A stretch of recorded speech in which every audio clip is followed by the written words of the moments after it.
Alors, je m'appelle Elvire Quemin, on est sur Brioude du coup à la boulangerie Les Délices Brivadois.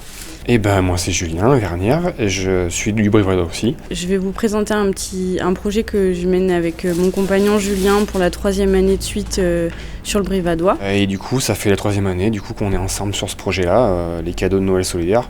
On a changé de nom parce qu'en fait avant il s'appelait le calendrier de l'Avent inversé. C'est une opération nationale et on trouvait que c'était un peu plus compliqué comme nom à retenir. Donc les cadeaux de Noël solidaires, c'est très bien. C'est un projet que je trouve juste magnifique en fait, comme Elvire a pu le dire. La solidarité que peut dégager cet élan de cœur à cœur, d'humain à d'humain, un échange même sans savoir qui est de l'autre côté de l'échange. Je trouve ça magnifique. C'est un acte qui n'est pas anodin. Enfin, on est tous les deux sur le secteur du Brivadois. Parce qu'on n'a pas trouvé d'autres personnes qui pouvaient participer pour l'instant, mais si jamais d'autres personnes veulent nous rejoindre et nous aider un petit peu à organiser toute cette collecte et tout ça, on serait totalement d'accord. Donc non, on n'est pas une association, on n'a pas de cadre, on est juste comme ça, des citoyens qui ont envie de faire de belles choses et du coup ça nous a envie de nous lancer là-dedans, pour apporter un peu de chaleur en cette fin d'année, quoi. Eh ben, c'est parti d'amis qui étaient déjà sur cette action il y a 3 ans quand ils nous en ont parlé. Et du coup, on a trouvé ça magnifique comme idée. Donc on a voulu reprendre le secteur brivadois, se lancer ici pour aider les personnes localement, donc qui font partie notamment de l'association Alice Trait d'Union. Je crois qu'il y a 3 ans, on devait avoir 100-150 cadeaux sur le Brivadois, peut-être un peu moins. Et en fait, comme il y en avait trop qui ont été constitués sur le Puy-en-Velay, on en a fait venir du Puy-en-Velay. Parce que nous, il nous en manquait. L'année dernière, on a refait pareil, il nous en manquait un peu moins. Mais je crois nous, Julien et moi, on n'a jamais eu plus de 100-150 cadeaux, pas plus, non. Et ce qui est pas assez par rapport aux bénéficiaires de Trait d'Union, sachant qu'on aimerait bien aussi faire bénéficier des personnes qui sont suivies par d'autres associations. Par exemple, le CADA de Saint-Beauzire, on aimerait beaucoup pouvoir distribuer des cadeaux là-bas, mais pour l'instant, malheureusement, ça ne nous a pas permis, on n'a pas eu assez de cadeaux pour pouvoir le faire. Donc peut-être les années qui vont suivre, on espère. Pour moi, c'est un investissement plaisir. Déjà, c'est pas du tout une contrainte pour moi de passer du temps dans ce projet-là. Et après, moi, je suis monitrice éducatrice et j'ai toujours eu cette sensibilité à aller vers l'accompagnement et l'aide d'une autre personne, et peu importe qui est cette autre personne du moment qu'elle en a besoin. J'ai toujours été dans cette recherche-là. C'est quelque chose qui me fait vivre, que j'aime faire en fait. Vraiment de m'investir dans des choses solidaires qui vont avoir des formes différentes.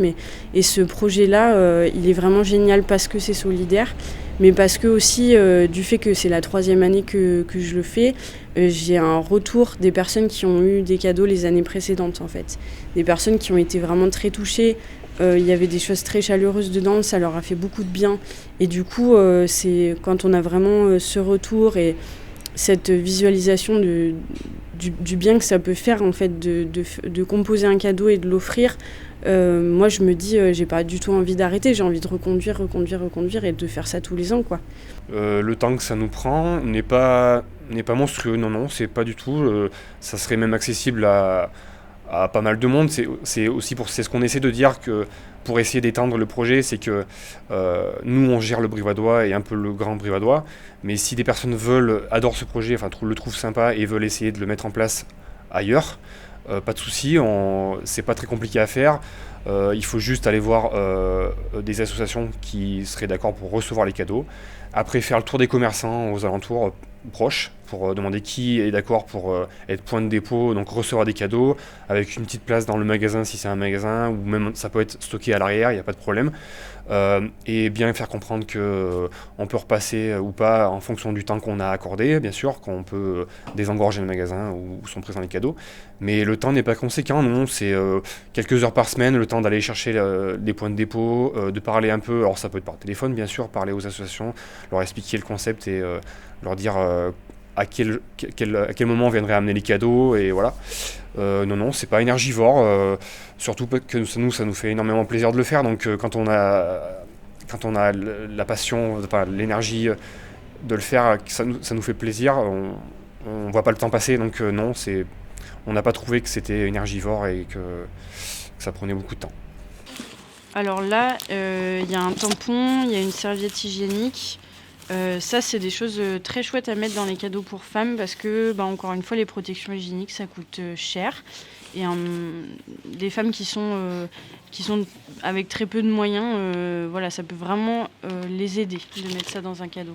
Alors le principe, c'est que tout un chacun peut composer un cadeau de Noël avec une petite boîte qu'on peut trouver chez soi, une petite boîte en carton ou une boîte à chaussures, c'est très bien. Du coup, on la remplit avec des objets à la fois utiles, par exemple des objets d'hygiène ou des objets alimentaires. Étant donné que le public qui est inscrit sous ces associations de Brivadois, c'est un public assez précaire, des gens qui ont très peu de moyens, voire pas du tout. Donc ce qui est très pratique pour eux, c'est d'avoir des produits d'hygiène. Ça peut aller de la brosse à dents, dentifrice, à la petite boîte de conserve. Bien faire attention juste qu'elle s'ouvre sans ouvre-boîte, parce que c'est compliqué à ouvrir sinon. Et ensuite, on ajoute des objets plaisir, donc plutôt un petit livre, un petit carnet, des chocolats, des choses comme ça, un peu plus cadeau. Donc ça mêle vraiment l'utile à l'agréable. Alors les vêtements, cette année, on a décidé de ne pas les mettre dans le projet parce que c'est trop compliqué, étant donné les tailles. Pour avoir un cadeau qui convienne parfaitement à une personne en termes de taille de vêtements, c'est trop compliqué. Donc on se cantonne cette année à préciser que c'est bien de juste mettre gants, bonnets, écharpe. C'est des choses qui sont en général en taille unique, qui peuvent aller à tout le monde. Ensuite, on a la partie plaisir, qui peut être un jeu de cartes, qui peut être un livre, un bouquin, un cahier, pour écrire aussi. Ça peut être sympa, c'est super pratique même. On a le côté alimentaire, les trucs un peu plaisir alimentaire, donc gâteaux, bonbons, chocolat, voilà, qui peuvent aussi faire plaisir. Donc là, il faut qu'on fasse attention à la date de... Bien sûr, oui, donc tout ce qui est alimentaire, bien sûr, oui, donc c'est des trucs non périssables ou périssables sur un long terme. Et quand on a une date de péremption, bien la vérifier, bien sûr, et que la date passe au-delà de 2023, qu'elle est bien jusqu'à 2024, c'est plus sécure. Mais par contre, la plupart des choses qu'on vous invite à mettre dans les cadeaux, c'est vraiment le principe de regarder qu'est-ce que j'ai chez moi et dont je ne me sers pas. Est-ce que j'ai beaucoup de serviettes de toilette, par exemple, parce que ça, c'est une chose, des fois, on ne se rend pas compte, mais on accumule des piles et des piles de gants de toilette et de serviettes. Là, ça peut servir de les mettre dans les cadeaux. Un livre que j'ai déjà lu, moi, je vais aller le mettre. Ou alors, je vais aller chercher dans une boîte à livres, par exemple, ou je vais acheter d'occasion. C'est vrai que nous, déjà, on consomme le moins possible de choses neuves, mais là, on invite beaucoup les gens à faire comme ça, en fait. Parce que c'est vrai que c'est une période qui nous plaît pas trop dans la publicité, la surconsommation. Ça, c'est quelque chose qu'on aimerait bien éviter, même si notre projet, il tombe à cette période-là. Mais on essaie de s'en différencier un petit peu, quoi. On essaie d'apporter de la chaleur, donc un mot chaleureux d'une personne ou d'un enfant qui touche vraiment au cœur. On a eu des retours des années précédentes de personnes qui ont dit qu'ils n'avaient pas eu de cadeau depuis des années et que ça leur fait vraiment chaud au cœur d'avoir de nouveau un cadeau de Noël tout court, de fêter Noël. C'est magnifique pour eux d'avoir ça. Ensuite, on emballe bien la boîte. On peut rajouter éventuellement un petit mot ou un dessin d'enfant. Ça peut être chouette. On a vu des choses, Joyeux Noël, des petits dessins qui étaient très sympas, très chaleureux. Et une fois que la boîte elle est emballée, on la dépose dans un des points de dépôt. Il y en a 10 sur le Brivadois. Donc on a Brioude, Fontane, Polaguet, Vieille Brioude qui participent. À chaque fois, nous on travaille avec des commerçants qui sont très investis dans ce projet-là, qui trouvent que le projet est chouette et du coup qui acceptent d'être point de dépôt, donc de stocker les cadeaux et d'en parler un peu à leur clientèle, en plus d'avoir une petite affiche. Je trouve que l'initiative elle est très sympa, c'est quelque chose de très humain et c'est quelque chose dont on n'a plus vraiment l'habitude en ce moment, je trouve. Et donc ça fait plaisir aussi d'avoir ça dans cette boulangerie.